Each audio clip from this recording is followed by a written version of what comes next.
The little guy is stretching he or her wings inside the nest.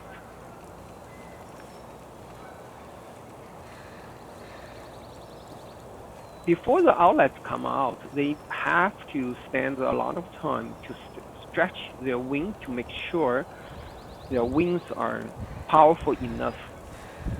That is a sign of when they will mature from the nest.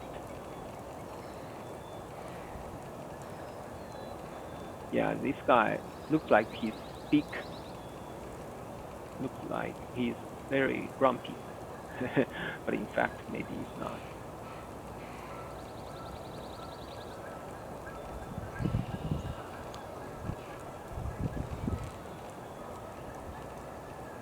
Yeah, at this time, the noises is very sensitive to them. The sound is very sensitive to them.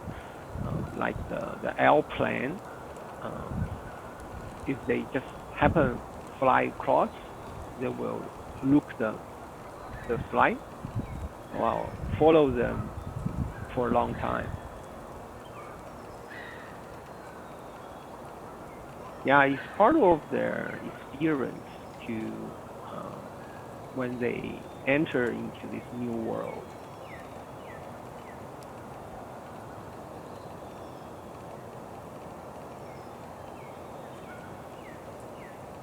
And the mom and the dad are just nearby. They can see them.